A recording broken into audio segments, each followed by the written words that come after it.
Därför att det är ett sånt sällsynt vedervärdigt system. Att på grund av människors hudfärg döma dem till en mycket sämre tillvaro. Och det är en skam för världen så länge detta består. Ja, det är mord på Sveavägen. Det var en slakt. Och det var en slaktare. Det var en bödel som visste precis vad han ville. Han blev inte skjuten som statsminister. Han blev skjuten som privatperson. Polisen säger att mordet av allt att döma var mycket noga planlagt. Och alla personer med walkie-talkies på varsin sida om Sveavägen som man hörde liksom. Jag trodde att man i mordutredningar alltid gjorde bandade förhör med de väsentliga personerna som har funnits på platsen och som är viktiga. Makalöst ointresse. Och det är klart att man försöker liksom suggerera sig fram till att få ihop bilderna om hon nu var säker på att det var dem, så vill man ju få det att överensstämma med sitt eget vittnesmål. När sanningen om det här kommer fram så kommer det svenska samhället att förändras i grunden. Sydafrika, vilket jag personligen tycker är ett ganska intressant uppslag med tanke på att det är en ganska konkret motivbild. Det pratas mycket om Sydafrika och det är flera personer som har tagit kontakt med oss och haft intressanta synpunkter på det här uppslaget. Fick Craig veta att Palme var nyckelpersonen i att ena sydafrikanska anti-apartheidrörelsen. Det var min tanke och det har jag trott allt sedan dess.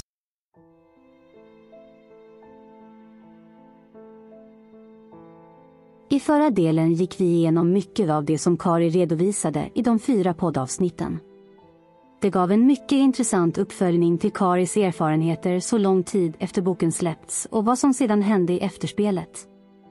Vi kunde detaljmässigt se hur märkligt det var att bröderna hade kontakt med både vittnen Anna Hage och Karin Johansson, journalisten Maja-Lena Rodelius och poliskommissarie Gösta Söderström. Och trots att Karins uppgifter fanns svart på vitt i tidningen Arbetet, så väljer alltså bröderna en helt annan tid för poliser och larm, och till och med ber Gösta tona ner hans hållning. Den slutsatsen och hur den sedan har missbrukats av mörkläggare måste bröderna ta ansvar för och rätta till.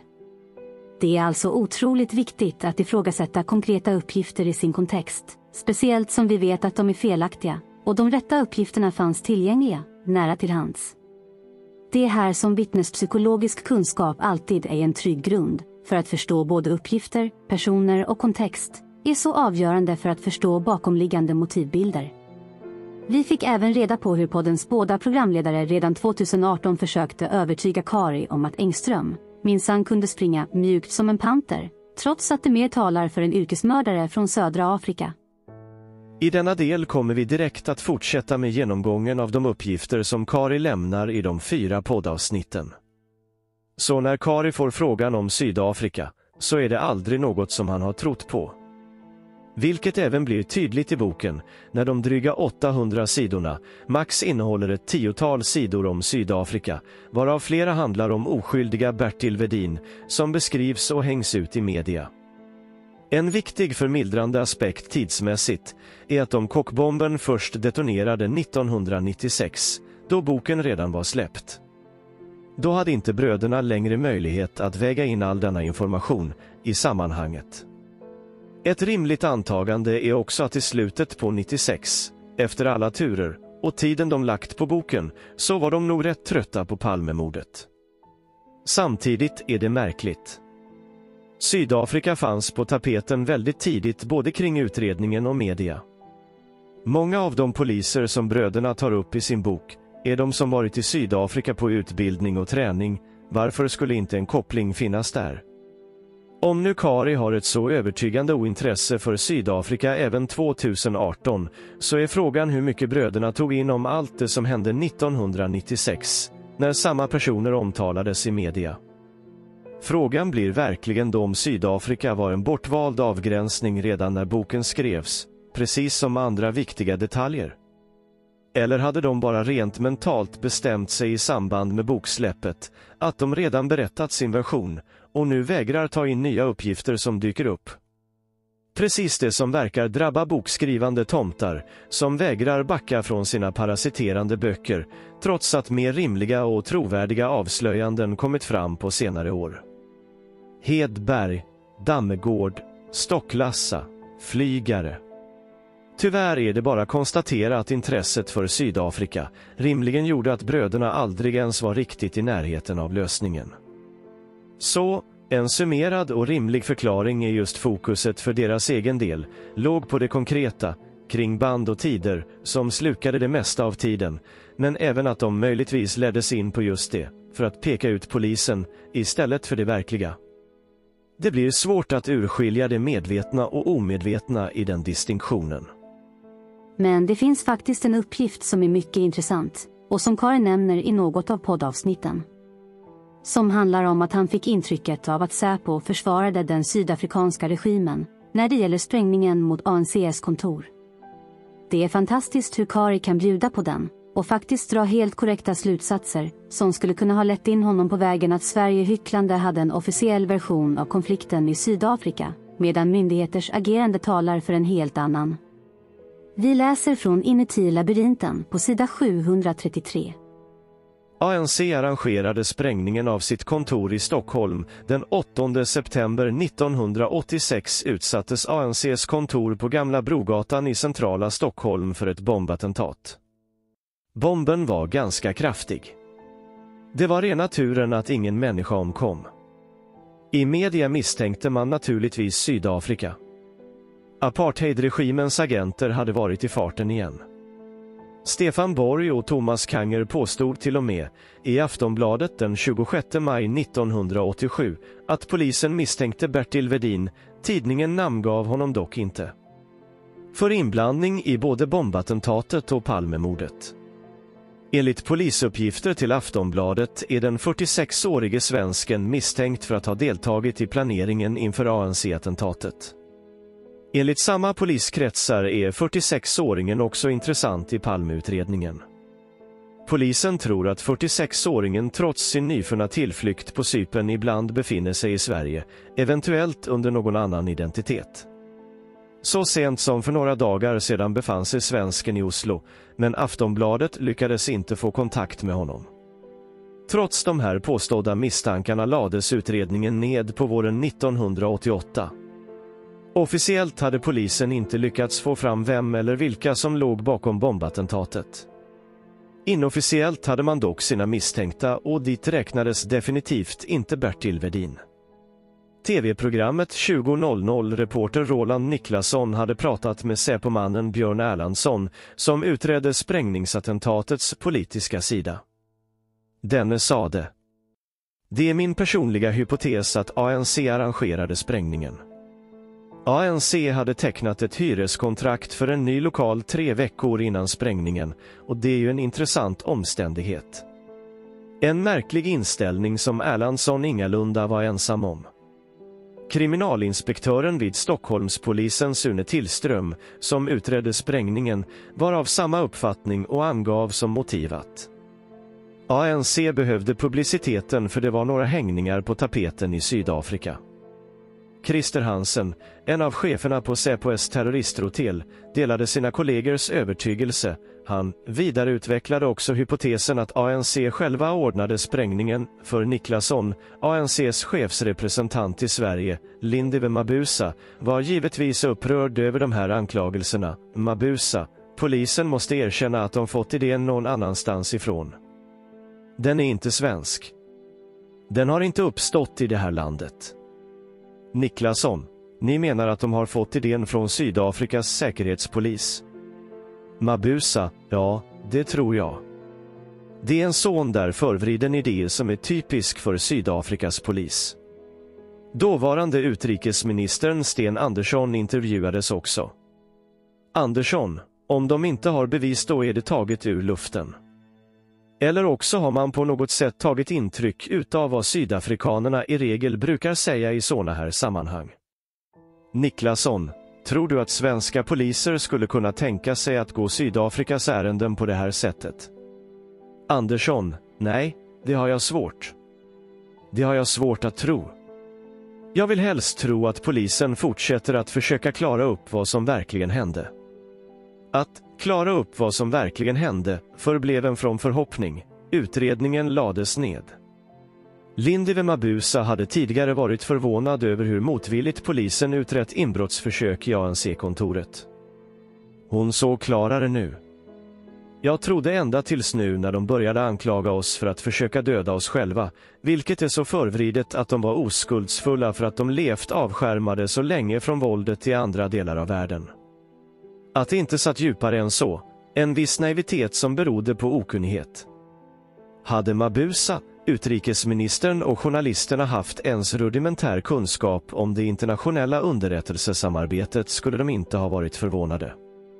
Självklart tog det emot för Säpo att anklaga en systerorganisation, med vilken man indirekt, och kanske också direkt, samarbetade.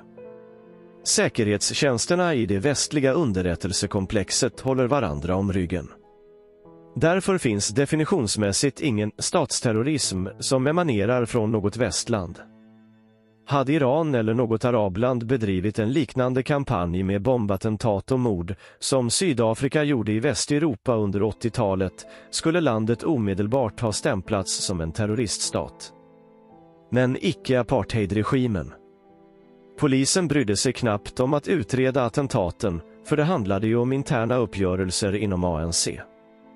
Roger Morris berättar i sin bok Uncertain Greatness om ett möte i Nationella säkerhetsrådet vid vilket dåvarande CIA-chefen Richard Helms läste den sedvanliga underrättelserapporten som denna gång behandlade södra Afrika.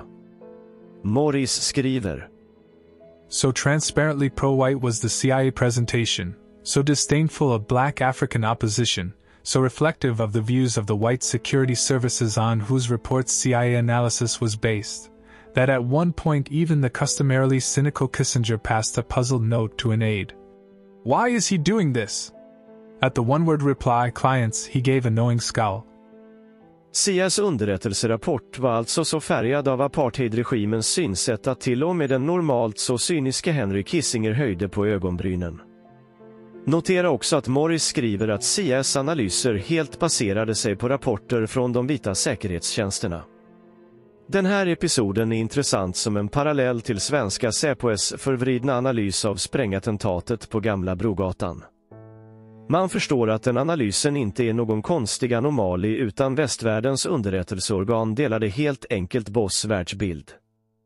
Mot den här bakgrunden förstår man också att det inte alls är konstigt om Säpo baserar sina PKK-analyser på uppgifter som emanerar från Turkiets säkerhetstjänst MIT. Eftersom Turkiet är ett gammalt NATO-land deltar självfallet MIT, precis som Säpo, i det västliga underrättelsesamarbetet. Mycket riktigt erkände Holmér i ett av juristkommissionens förhör att Palmeutredarna sökt kontakt med MIT.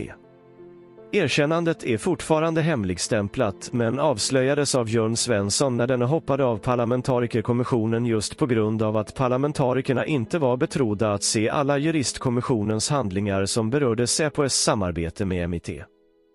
För oss som nu förstår lite mer, så är det inte så konstigt om Säpo och lägget i media lade skulden på ANC själva för dådet. Precis som det lyfts fram, så är det uppenbart att väst ligger bakom mörkläggningen och bortviftandet. Att svenska Säpo är inblandade och delaktiga i det hela säger en hel del om vilken sida Säpo stod på, till skillnad från det politiska etablissemanget, som Sten Andersson uttalar sig om. Märk väl att denna sprängning skedde senare samma år som Palme mördades. Man kan verkligen undra varför detta hände. Fanns det lösa Sydafrika-trådar efter mordet som behövde försvinna? Apropå Säpo, så är det just Säpo-personalens närvaro i polisens ledningscentral på mordnatten som verkligen är ett guldkorn från boken. Allt detta ligger såklart som grund för att Säpo var de som höll i Stuyvesant-övningen, som genomfördes samtidigt som det planerade korta mötet mellan paret Palme och Theo, utanför Dekorima, på vägen hem från biografen. Ni minns väl även den mycket viktiga uppgiften att Säpo-chefen Hjälmroth trodde mordet var löst under mordnatten när han begav sig hem, efter att Holmér hade skakat fram den galne österrikaren som bara lyckades komma undan genom ett polisalibi. En annan mycket talande del, som säger en hel del om vad som saknades i det arbetet som bröderna gjorde, och som rimligen beskriver en hel del om deras kunskap och fokus, är att de överhuvudtaget aldrig intresserade sig för walkie-talkie-observationerna. Reaktionen på detta är talande i att det var osäkra uppgifter. Det fanns inget konkret att arbeta med. Detta säger en hel del om vilken kunskap som saknas hos bröderna. Det är först när man verkligen kan analysera uppgifterna och värdera, baserad på vittnespsykologisk kunskap, som man förstår hur viktig information det faktiskt är att ha med i utredningen runt mordet. Man kan helt enkelt inte komma runt walkie-talkie-observationerna. Här skulle man lätt kunna dra en parallell mellan alla de tillrättalägganden och bortförklaringar som de själva fick erfara när det gäller tiderna och andra uppgifter, men bröderna valde tyvärr inte heller den vägen när det gällde walkie-talkies. Inte ens bröderna ställer sig den mest viktiga frågan, om dessa observationer bara är tjänstgörande knarkspan eller någon annan efterkonstruerad lögn. Varför får vi inte ta del av vad de såg och gjorde på mordnatten? De kan ju ha sett, eller inte, sett saker som är viktiga för ett utredningsarbete. 23 år efter att boken släppts blir det dock väldigt tydligt att Kari har haft många år på sig att fundera på varför inte mycket har hänt. Det är därför som Kari är så säker på att mordet inte kommer att klaras upp. Hans outredda engagemang ligger fortfarande hos Staibe Hind, därför han förstår att all denna mörkläggning bara kan finnas på den nivån. Något som också verkar vara på gång när nu Kari ska släppa en bok nästa år om Staibe Hind, enligt uppgifter. Därför blir det så lätt när Kari bara viftar bort alla pinsamma försök att knyta Engström till mordet, som podden försöker göra. Detta alltså långt innan allt annat kring Engström brakade loss, 2020. Nu drar även Kari lite förhastade slutsatser om Engström som mytoman och vad motivet skulle vara, men det är förståeligt med tanke på den tidens uppgifter om honom i media. Vi får även i poddavsnitten en mycket djupare insikt i vem polisen och bröderna menade var Enskede-mannen, Tommy Axelsson, som rimligen bara hade området gemensamt med den som skulle ge Östling vidare instruktioner på vykortet som vi tog upp i ett tidigare avsnitt. Men uppgifterna om hur Turenäsen agerade är väldigt talande för hur de avsiktligt ville sätta dit Viktor Gunnarsson, genom att Tommy bara skulle åka dit för olaga vapeninnehav mot en stor summa pengar redan i mars 86. Att Kari hållit sig uppdaterad och även han är väldigt engagerad av vad som händer i USA, avslöjar han i alla kampanjer som ska riktas mot Ryssland och alla bottar. Han berättar om youtuber han följer. Lustigt nog på frågan om han kan tänka sig en konspiration ihop med en ensam galning, så finns det en avgörande risk med ett sådant upplägg. Istället nämner Kari att man kan låta vettfyllingen döda och sedan dödar du den. Om det är precis det som hände nyligen i USA, kring den skadeskjutna presidentkandidaten, kommer vi förhoppningsvis få reda på mer om framöver, när valet i USA är avgjort. Hoppas ni själva kan lyssna in er själv på Karis uppgifter från 2018. Det är alltid intressant att tidsmässigt försöka analysera vad en person uppgav att han visste och trodde, baserat på vad för information som fanns i media vid den tiden. Det är nämligen här vi måste sätta in boken i sin tidsmässiga kontext ännu mer. Vi behöver nämligen försöka förstå och lyfta fram det märkliga som hände med boken, rent tidsmässigt, och precis som Kari själv lyfter fram i ett av poddavsnitten, så var det först när Kjell-Olof Fält tipsade om boken som den helt plötsligt fick uppmärksamhet och allt blev helt galet. Även Karis konstaterande om att det beror inte på vad någon har skrivit som spelar någon roll, utan vem som säger det. Bara uttrycket är faktiskt väldigt talande för ett mönster kring just Palmeskenutredningen. Det är ju nämligen så att boken var klar och kom ut i mars 1995. Redan i tidningen Arbetet 21 februari 95 skrivs bland annat att Kari Purtiainen har lagt ned 5 års heltidsarbete på boken. Hans bror Pertti har satsat tusentals timmar på författandet. Redan i DN, den 20 mars 95, görs en positiv och hedrande recension av P.O. Enquist. Även i tidningen Arbetet 13 juni 95 skriver just Herbert Söderström om boken och redan här bara nämner poliser. Skriver om mil och bara nämner poliser. Boken har alltså funnits i flera månader, när så Kjell-Olof Feldt över sommaren läser boken och skriver om den i en DN-artikel den 17 augusti 95. Direkt i samband med det skriver Virtanen om den i Aftonbladet den 17 augusti 95. Arbetet 18 augusti 95 nämner DN-artikeln från Feldt. Det är precis som att klägget på en given signal ska lyfta boken. Det är precis som att när det nu är finansministern som uttalar sig, så är det okej för hela klägget att lyfta det. Det är nu som Kari berättar om det stora pådraget med Elisabeth Höglund, TV4 av svartvitt. Men redan på fredagen hände det mycket märkliga att Ingvar Carlsson valde att avgå som statsminister. Allt kring boken bara dog. Kari nämner att Sven Aner och andra menade att det inte var en tillfällighet. Ingvar Carlsson hade ju bara ett halvår kvar på sin tid som statsminister. Men redan här kan man ana att MS Media först vågar, eller blir uppmanade, att faktiskt uppmärksamma boken, när någon högt uppsatt politisk företrädare ger grönt ljus för det. Kjell-Olof Feldt är ju inte vem som helst. Feldt var en av de första som anlände till Rosenbad på mordnatten.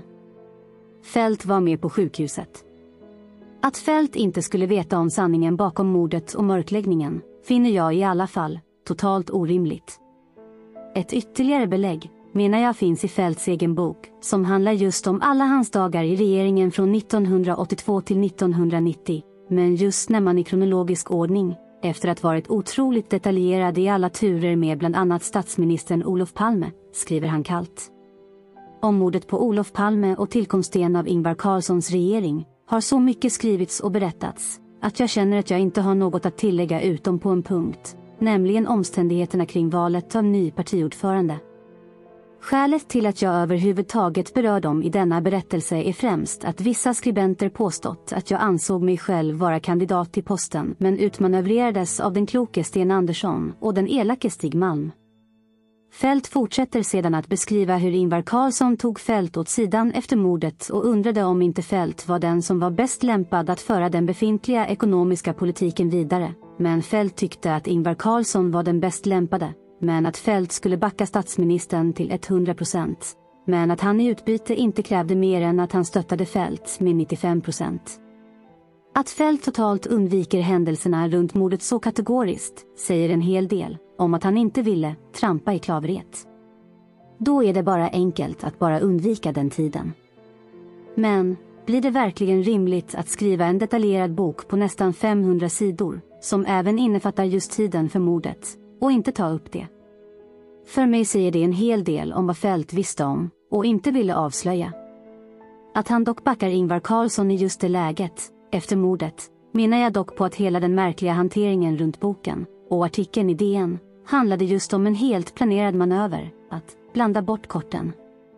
Om det däremot pågick en maktkamp i bakgrunden mellan partier och dess företrädare och en ovilja att bära den tunga bördan av att ha regerat vid tiden för mordet, kanske vi kan återkomma mer kring framöver, när vi går över i mer politiska diskussioner. Men, som ni minns, så är fokus i boken att peka ut märkligheterna hos polisen och helt skydda politiker, partier och andra myndigheters insatser vid och omkring mordet. Men debatten om boken slutar inte där. Redan i Dagens Nyheter, den 18 augusti 1995, ger sig Ölvebro på Feldt och menar att han blivit förd bakom ljuset. Undrar om Feldt drabbats av hjärnspöken i sommarvärmen. Även tidigare utrikesministern och då partisekreteraren Sten Andersson menar att Feldt gått lite långt i sin konspirationsteori. För att verkligen sätta in det överdrivna och smutsiga utpekandet av polisens alla misstag under mordnatten med boken som slagträ finns det även en artikel från självaste rättsövergreppsgeneralen Anders Helin i Aftonbladet 19 augusti 1995, där Anders Helin håller med Feldt om att polisen måste granskas för alla misstag. Säger inte det otroligt mycket om vilka som skulle få bära hundhuvudet när Helin i åklagartrojkan manipulerade vittnen och deltog i det totala rättsövergreppet mot Christer Pettersson, där Helins fruktansvärt smutsiga och elaka förhör mot Anna Hage kommer gå till historien som bland det värsta som hänt i svensk domstol mot en helt oskyldig hjälpsam ung kvinna. Men även i alla dessa artiklar finns inga konkreta förklaringar eller en svar mot allt det som boken lyfter fram. Allt pekar bara på polisspåret. Det blir även bara en skendebatt om Feldts inblandning i att lyfta fram boken. Det är precis som att fokus flyttas till något helt annat än själva innehållet i boken. Det finns inget sakligt om varför poliser gjorde som de gjorde. Märker ni inte att det är exakt samma mönster som funnits i årtionden när det gäller Klegget och Palmemordet? Något som jag konkret och sakligt redogörde för när jag drog ner byxorna på Wall och hans mobbtrio för ett bra tag sedan nu. Vill man diskutera verklig, relevant och sakligt innehåll runt Palmemordet så flyttas fokus till något helt annat. Det är precis denna besvikelse man kan höra i genomgående när Kari berättar om vad som hände med boken. Speciellt att det mer handlade om att Feldt uppmärksammade den. Det ledde helt enkelt inte sanningen eller grävandet framåt, överhuvudtaget. Boken blev tyvärr bara ännu en sak som förminskade poliskommissarien Gösta Söderströms viktiga bidrag om tiderna i debatten. Det är faktiskt först senare som poliskommissarie Gösta får möjlighet att uttala sig i Expressen 12 oktober 96. Där Gösta får möjlighet att svara upp mot tidsuppgifterna i boken Inuti labyrinten. Något som fortfarande ignoreras av alla mörkläggare än idag. Det är därför som poliskommissarie Gösta Söderströms uppgifter om tiden för larmet är ett garanterat belägg man kan använda mot personer som man inte vet var de står. Antingen är de medvetna mörkläggare som avsiktligt förminskar Göstas tid, eller så är de okritiska personer som inte har förmågan att ta in faktiska belägg och värderingar av uppgifter från trovärdiga och tillförlitliga personer. Så enkelt är det.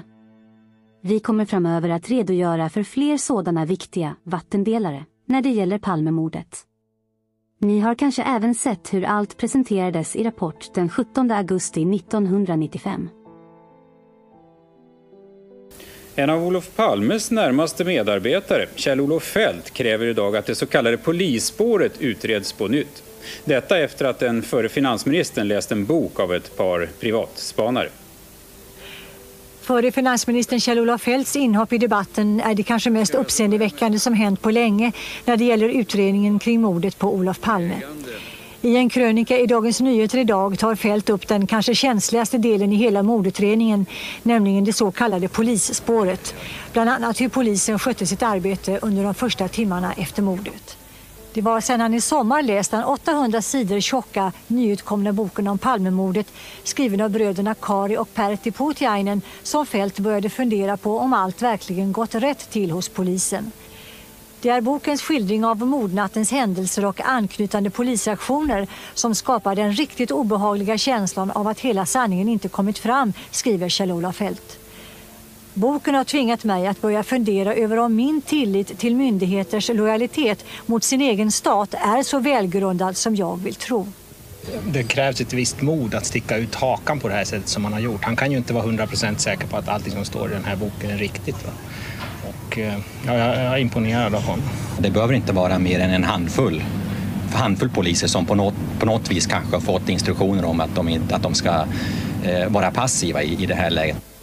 Så det som är mest intressant med boken och vad som hände kring den i media beskriver nämligen det stora skendebatterande som aldrig handlade om bokens sakliga och motsägelsefulla och obesvarade innehåll.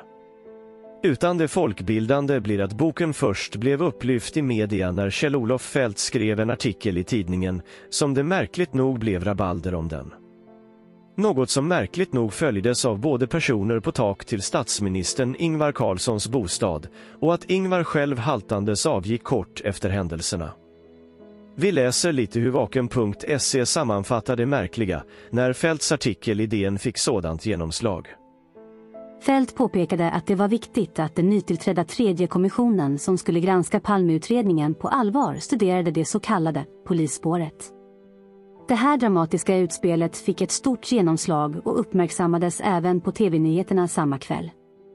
Därefter hände något märkligt. Samma natt tar sig 2 inkräktare upp på taket till statsminister Ingvar Carlssons bostad Sagerska huset i Stockholm och krossar ett fönster på taket. 2 unga män blir gripna och tas till förhör. Enligt egen utsago hade de velat imponera på kompisar genom att klättra upp på taket. Flera journalister undrade hur de kunde komma upp på taket till statsministerns bostad och ta sig så nära hans bostad. När Carlssons pressekreterare Gisela Lindstrand tillfrågades om hon tyckte att det var märkligt att de kunnat göra det, svarade hon inga kommentarer. När pressekreteraren sedan fick frågan om det hade framförts några hot mot Ingvar Carlsson under den senaste tiden, blev svaret att sånt kan jag inte prata om.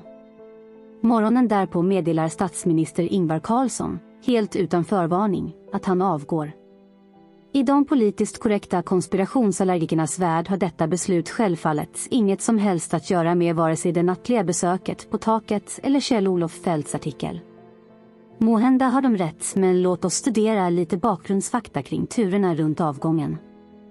Det var sedan tidigare bestämt att Socialdemokraterna skulle hålla en extra partikongress året därpå, det vill säga 1996.